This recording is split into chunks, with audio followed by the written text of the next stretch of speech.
Hey everyone, this is my reaction to the ninth episode of the third season of Overlord. And last episode, the Overlord definitely reminded us just how evil and cruel he can be. Because the Foresight members kind of died, like all of them, including the one that had the best chance of surviving, the one that was kind of being built up to maybe be a bit more important, maybe surviving beyond just the Foresight group, but no. No, she died too, because, Shaltir caught her. But, I mean, she tried to get away, they tried to help her get away, but in the end, it didn't even matter, really, but it was definitely cool to see Ainz do his thing, be an overwhelming force, just like when he took off the magic suppressing ring, and her reaction to that was pretty great, but yeah, it seems like, judging from various reactions on the internet, people kind of forgot that Ainz is supposed to be a bad guy, but yes, he is. I never really forgot that, to be honest. I just kind of, it's always in the back of my mind. That's one of my things I like about this show, is that we get to follow the adventures of somebody who is not a good guy. He is really not. I mean, like, very early on in the series, he just was going to let a village of people die until he could, justify a use for them.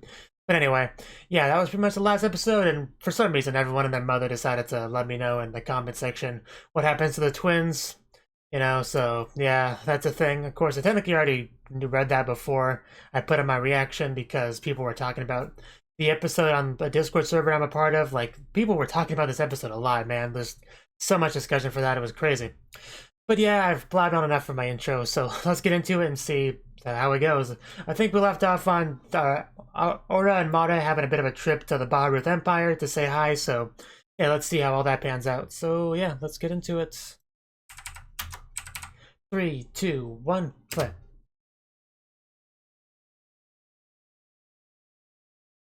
Oh, I guess she can just do that.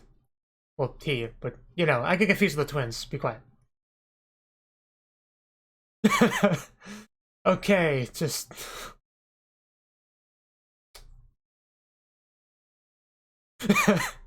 wow.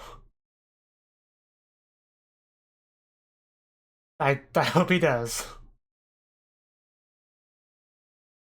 That would be you, man.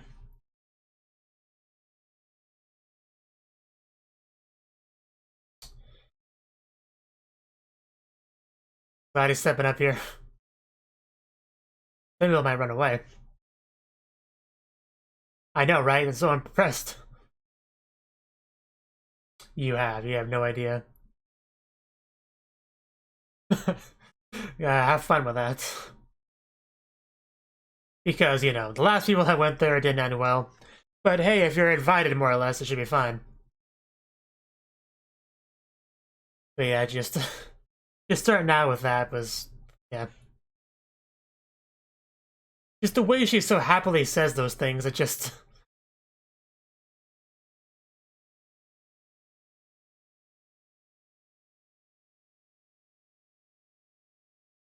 Yeah, I think people also mentioned that the one girl's fate was a little bit different in the novels. Like, instead of dying, I think she was just made to be a Shaltir's plaything. I think I read something about that. Which would have been better, objectively, but...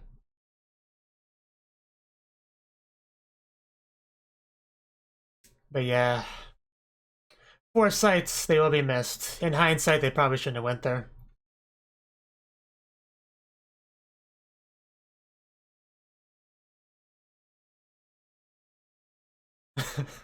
That's why it shows them at the Coliseum, because that's the last place they ever live.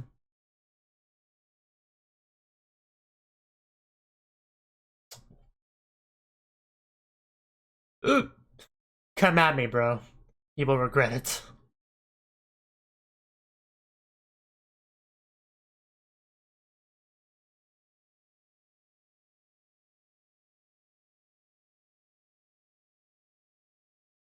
Chapter 9, War of Words. Okay, so... In other words, we're going to have a lot of talking this episode. Will it be a major... Will most of the episode be a matter of political discussions between our Emperor and Ainz?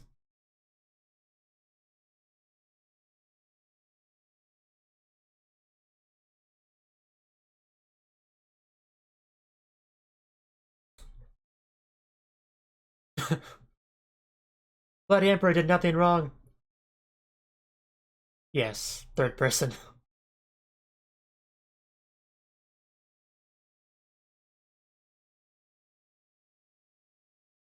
Yeah, some of them were kind of salty about that. They couldn't get over it. He was at least bringing the wizard and I think one of the members of his Elite Four.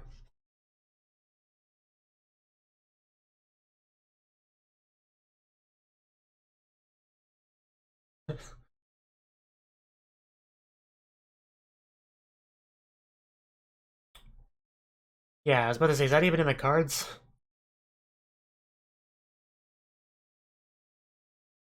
Huh, really? Oh, that would be interesting. Are we gonna get to see her more? I want to. Don't be mean.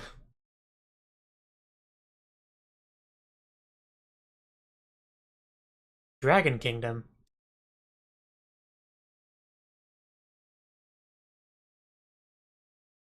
It does sound pretty cool.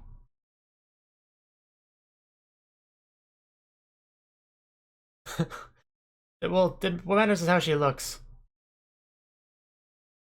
What exactly do you want in a woman, man?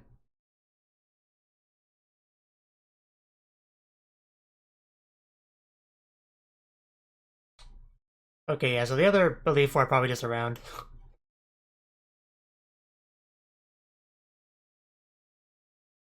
Just jump on in. Bet she looks really cute out of that armor. I mean, she looks cute enough in it. Yes, the maids. The maids. You have no idea. He looks very bored for someone that's walking in an enemy territory. Okay, maybe that's explanation for that.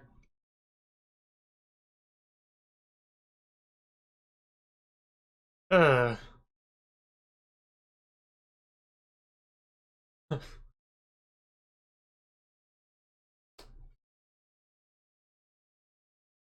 The trade.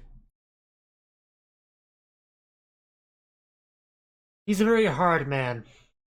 You'll see what it means soon enough. You can tell it's just such an expensive looking carriage. Do you have a nickname, sir?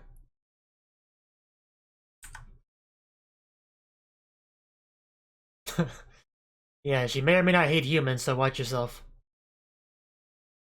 Do you? I guess it is worthy of praise and thanks.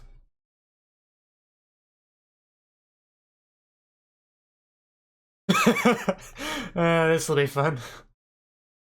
Ah, actually kind of blinded me for a second.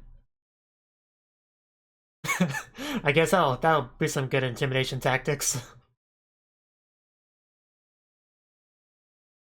Well, 6th magic is nothing for us.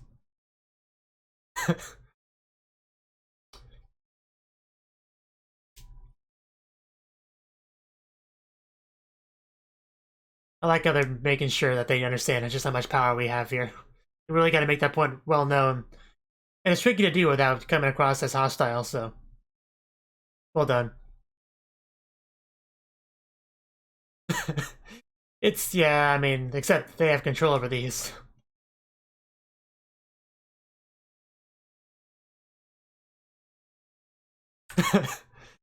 uh, yeah, you would. If Lions wanted to, he could kill all of you before he could leave. Just to hope you know that. Coward here.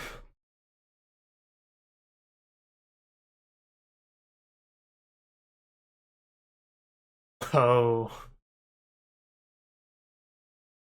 You don't want to meet the same fate as some of those workers, trust me. Yes.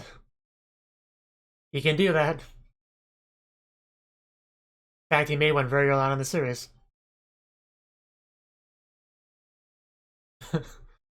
Don't lose your mind over there, old man. I know you had difficulty with one. I think he wants to stay.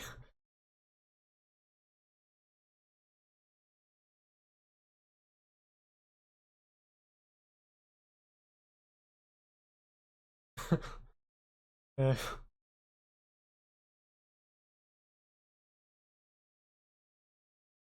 No. Somebody called the Bloody Emperor wouldn't try to run away. That look. Didn't really enjoy tea time with the Death Knights walking around. Oh my god. That's so surreal.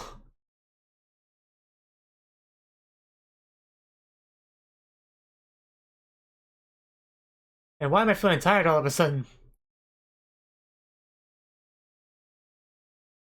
I don't think I could have a calm heart in that scenario. uh, you do know how you came here, right?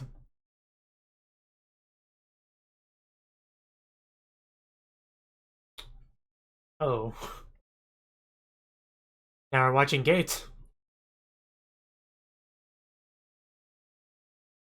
I guess it's like a shortcut to his main chamber. I guess, I don't know.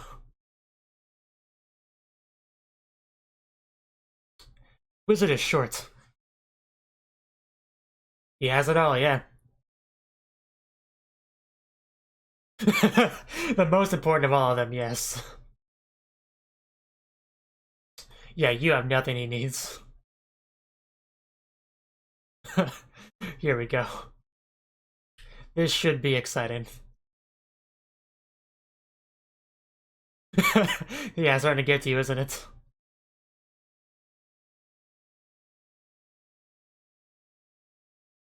And yeah, pretty much all the Guardians up there. Well, most of them.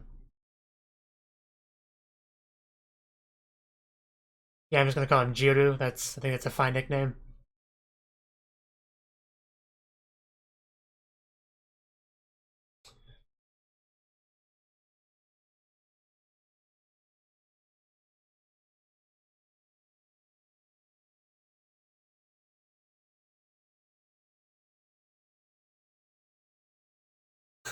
Yeah, how dare an Emperor think he's equal to you? I'm really not used to seeing him in that form, so it's really weird.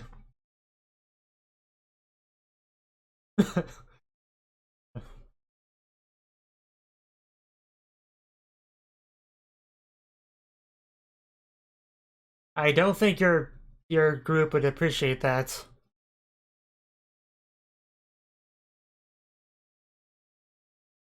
I mean, that look they gave him.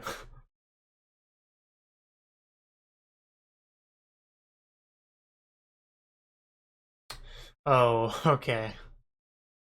So yeah, the noble that was mentioned before. I don't remember his name, but the Foresight members talked about him. Uh, I guess it'll be a tasty snack. Oh, I didn't see that coming. Undead, Death Knight. Yep. I meant to say Death Knight initially. I don't know why I said undead. You can just, yeah, you can make one and control it that easily.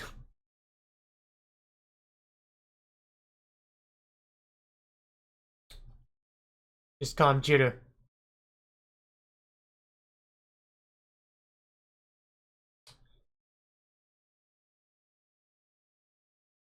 I'm not sure that's comparable, but okay. Oh, really? Okay, I guess we're done here.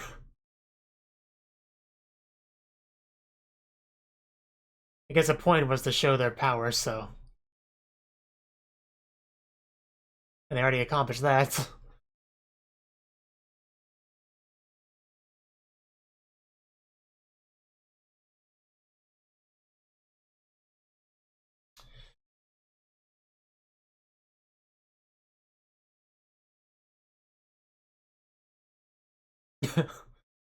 I guess that works. Just kill everything that's in your way. Annoys you. Shout here, quiet.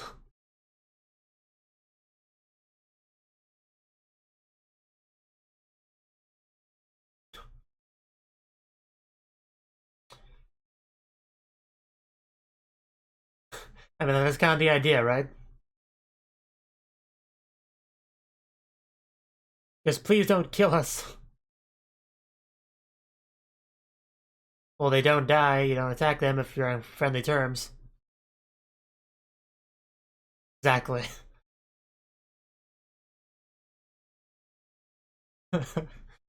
Man, he just looks so terrifying when you get a close-up.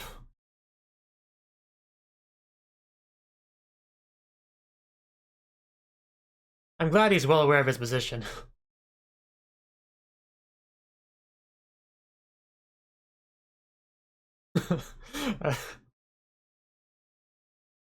I just love how you can really tell how he's feeling through his voice. Pretty good voice acting there. Do you have a walkie-talkie, sir? Possibly a smartphone.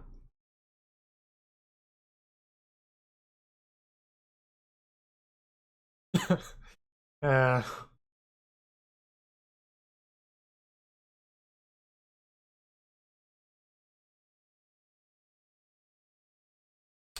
Trusted, yes.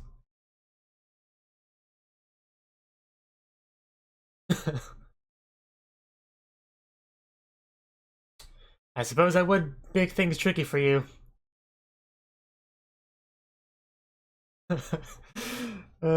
Yeah, sure.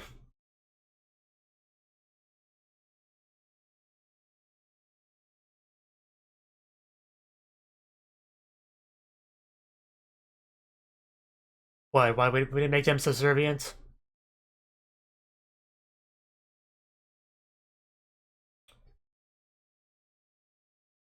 Justification. Yeah, but I guess he doesn't want to do that.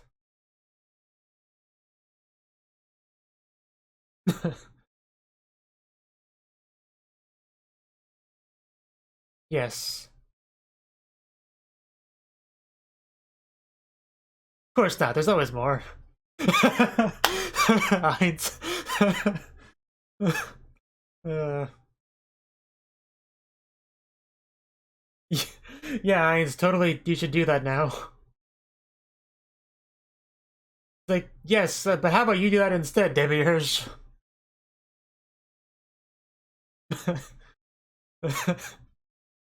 uh,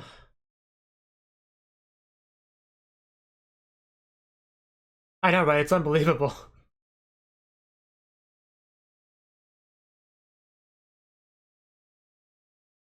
You know, Mamon, your guild persona.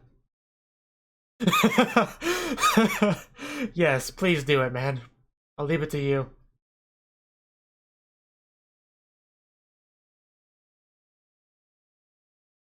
Yeah, he's salty.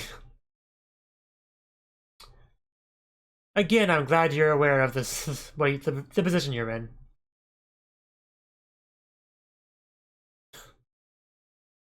Really, you have a card to play?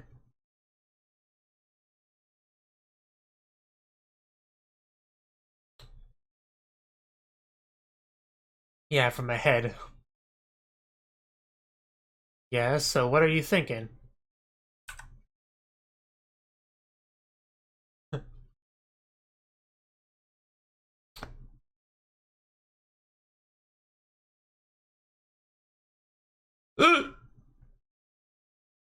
No. But there's more than just humans in this world. Just saying.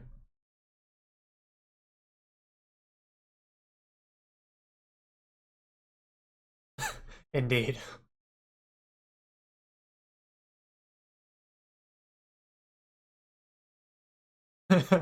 Oh, he has pretty good information gathering skills.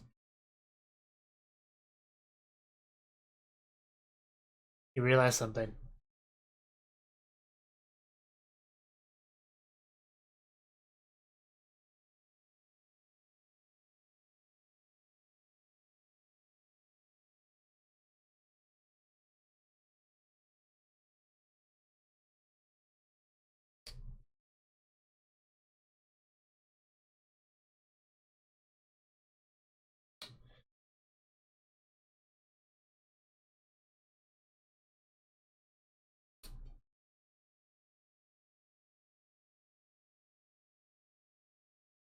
Oh yeah, it was, wasn't it? Kinda forgot about that.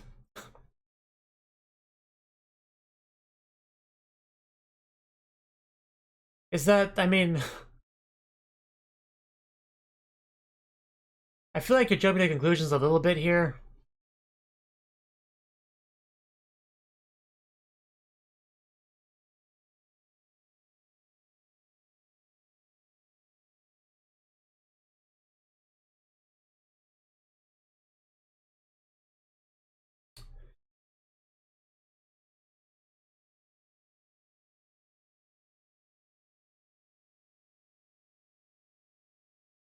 Oh, wow.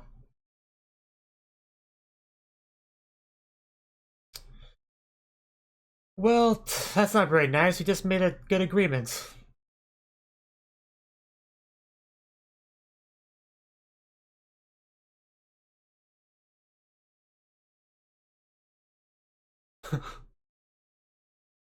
I bet you would.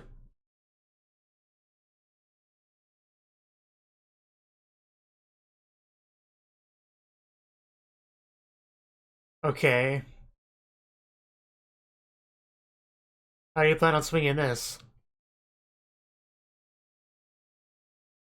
Good luck.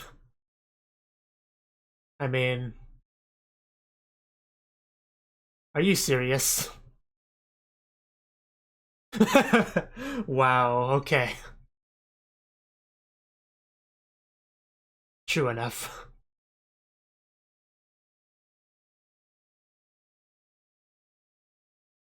Was it really all just in Demir's head?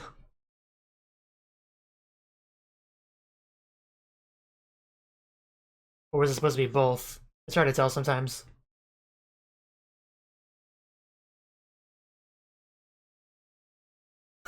Yes, exactly. Always, always.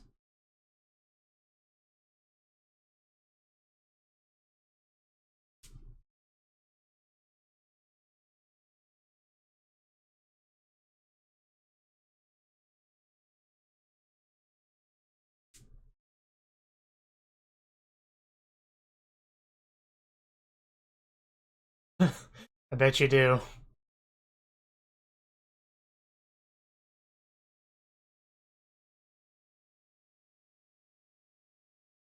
Yes, as you planned.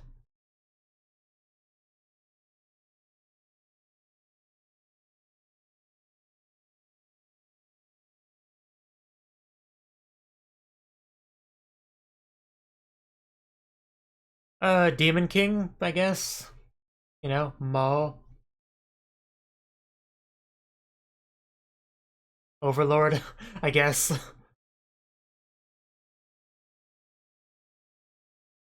Reject. Okay, these are terrible suggestions, guys. Okay, no, no, that's not what we're calling ourselves. I mean, we already had the Wise King of the Forest, but we already established that wasn't good enough. I mean, I would assume they're just gonna say Overlord because as a title drop.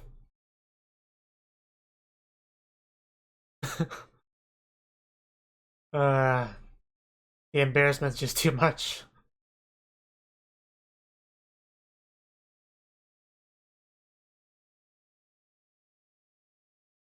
That's better than most of the suggestions, but no. Really? Okay, I guess we're rolling with that. I was really hoping you would say Overlord there, and I could yell title drop and it'd be epic, but I'll accept that.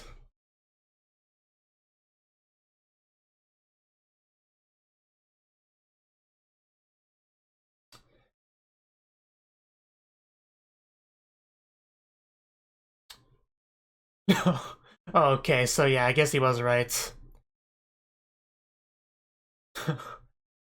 I mean, I figured he was, but he was still jumping to conclusions.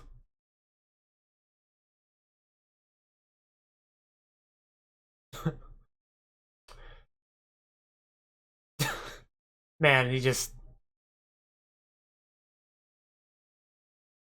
Oh, wow.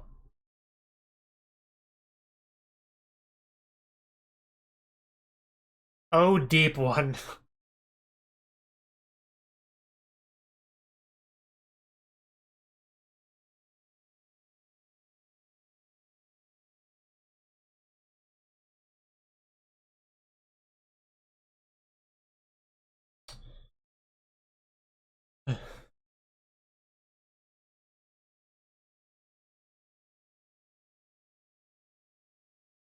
You really don't want to make an enemy of Vines, man. And yeah, I didn't think there'd be a proper redo. Okay, so that was the 9th episode of the 3rd season of Overlord. And this was an episode of talking, like they said. Obviously, last episode, Aura and Mada showed up at the Baruth Empire, basically saying, "Hey, we don't appreciate you attacking us, so yeah, how about you go and apologize to the Ainz for that? You should do that." And yeah, they went. I'm surprised he didn't try to run away at all. So give him props for that. So he went there in his fancy, carriage, surrounded by other less fancy carriages. So making it very obvious which one has the Emperor in it, but I guess that's fine. They eventually made it to Nazarick, and they were greeted by the lovely maids, and of course, Jiru was his name, right? His nickname. Yeah, he was a big fan of the beautiful women that Ainz has, so that was kind of what he was impressed by most, not the gold or the magic or the power or any of that silly stuff. It was pretty much just the women. So he, yeah, got to see exactly just the kind of power Ainz has, just clearing up the sky with his above 6th tier magic. The multiple Death Knights he has just walking around, which is impressive, and that other scene makes more sense now why they bothered to show Flugel, the wizard, why I bothered to show his Death Knight down there and trying to control it and failing, to just kind of show you how big the gap is there. So yeah, he just sees these multiple Death Knights walking around, sees how easily Ainz can make one from a severed head. That was pretty cool. So pretty much just showing the difference in power here, which is a fact that the wizard was already aware of, as we'll get into later. But pretty much they walked in there and they had their meeting with Ainz, and they pretty much had all the floor guardians that could, travel throughout the place on the throne with him. And pretty much, again, a show of force, to show how much power he has up there. Demiurge just causing them to forcibly kneel. Just really showing just what the status quo is here. Just the Ainz has a lot more power than the Baruth Empire does. That if he declared war on them, it's obvious who would win. So I think he was really trying to get that point across, and most of his actions were to that end. And they had a bit of a discussion about how to go forward, and Ainz said something about, "Hey, my servant was rude to you, so I'll forgive you, raiding my tomb and, trying to steal my stuff, because those are totally equal." So, I guess that's fine. That was probably all planned out by Ainz. It's hard to say, really. But because that kind of led to the end result of having Demiurge, like, I think he said he would have him go with them, like, as a kind of an ambassador of sorts, communication. I think that's what that was about. Something like that. But yeah, it was really cool just seeing the Emperor just sweating in his voice, and just, you could tell he was like, he knew his position here. He knew that he could be wiped out if he said the wrong thing, and just really overwhelmed by Ainz's presence. And just, yeah, I like how he was just barely keeping it together there. And good, and it's also good that he's just, somewhat intelligent, so he's easy to predict and manipulate, as opposed to a fool, which can be very unpredictable. They made a comment about that, and it's very much true. It very much is. That's why, like in a lot of games, with PvP, when you're PvPing against some random guy, they're fun at a battle because they're, a fool. You don't know what they're gonna do. Whereas an NPC with a very basic AI is more predictable. It makes, maybe better moves, but because it's more predictable, it's, less fun to play with. So it's kind of a similar philosophy here. But yeah, that pretty much was the gist of the entire episode. Except we did have the big reveal near the end there, where he actually figured out that the wizard betrayed him. Which, when he first brought that up, I didn't pick up on it at all. But I kind of forgot that the wizard was kind of what really talked about this whole raid on Nazarick. Like, he was kind of the one that brought that up before, which is something I kind of forgot. If I hadn't, maybe I could have figured it out before the Emperor did. But probably still not. But basically, yeah, that's why some of his actions were kind of suspicious. But yeah, he already knew what Ainz was, and he already offered Ainz his everything, basically. So already have a traitor there. And I guess he wants to try to make some of the Nazarick members betray Ainz, which I don't think that's going to happen, considering they worship the ground he walks on, but that he doesn't know that. He doesn't know that they were NPCs that were changed, so yeah, he doesn't know any of that. Of course, they're not NPCs anymore, so they do have a bit more free will than they had before, but still, I don't see any of them really betraying them, especially not someone like Albedo or Shaltir or, any of the girls that have it bad for him. I mean, yeah, there's none of them that I can really see betraying Ainz. Like, I don't know, maybe some of the less known ones, maybe, but I don't know, I doubt it. But yeah, once again, I just continue to love all those bits where Demiurge is like, "You fools! You think this is all there is to Ainz' master plan? Come on, Ainz, tell these fools what's next in our master plan." Yes, Demiurge, of course. I shall do that. Wait, I think you'll be better off doing that. So yeah, how about you tell them? I think you can do it justice. Just go for it. It's like, oh, I'm not worthy, but okay, I shall tell them. And then Ainz is just listening, so he can be up to date on what his supposed plans are. I always love that. I never get tired of that. That's always just amazing. But yeah, pretty much. I guess we're moving forward with establishing our country, and we don't want to crush the Baharut Empire, because if you do that, they're more likely to rise up and attack you. For those of you who've seen Code Geass, you know how the 11s kind of responded to Britannia trying to take them over. It's better if you can have more, friendly relations with countries if you can. Like, there's no real reason not to, unless you just really want as much from them as you can get, but there's really no reason to do that. Because it would just cost you resources to attack them and destroy them, and then, you have to worry about them rising up, and it's just not worth it most of the time.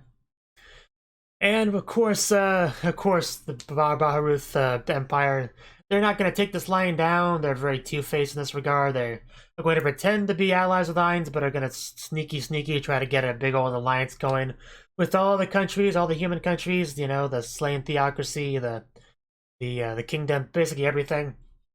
Yeah, but they can't be the ones to actually start that, because that wouldn't go too well.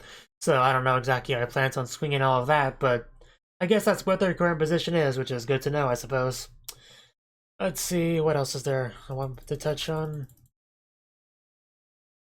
I mean, yeah, that was most of it. We found out that the one Imperial Guard member is not really all that loyal to the cause. She'll run away the first sign of danger, and she kind of has an agreement about that, and they brought up some sort of trade there, so that's a thing as well. Yeah, I really like the scene when they turned the head into a Death Knight. I didn't know what it would do with the head, so it was cool to see that. See, I mean, yeah. Oh, and I just like how much Ainz I love how much Ainz just kept having to activate his emotion controller. I don't know what it's called, but you know what I'm talking about. The thing that applies every time his emotions go higher than it should for a emotionless death undead. So yeah, I always get a kick out of that as well. And the names most of them were terrible. I'll be honest, I'm not even a big fan of the one we decided at the end there. I think Overlord or even Demon King would have been better, but I'll accept that. I mean, I'll accept that. Not what I would have went with personally, but it's better than Love King. That was such a terrible name. But whatever. Sorcerer King. Maybe he has a Sorcerer's Stone. I don't know. But the point is, I'm curious what we're gonna get to from here. So, oh yeah, I should probably mention he also Mujirou, the Baharuth Empire Emperor. He also mentioned something about getting a woman. So maybe we'll get more into that later. Maybe because he mentioned the monster princess. He mentioned her, so maybe that'll be a thing. That would be interesting, I guess. But I don't know. I think, or if he went with some dragon lady, that'd be cool too. But yeah, time to wait till the next episode. Thank you for watching, and thank you Cnouki, as well as everyone else, for doing what you can to support the channel. It means a lot to me, and I hope we can continue to grow the channel together.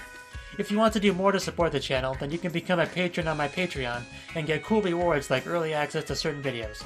Have a good one.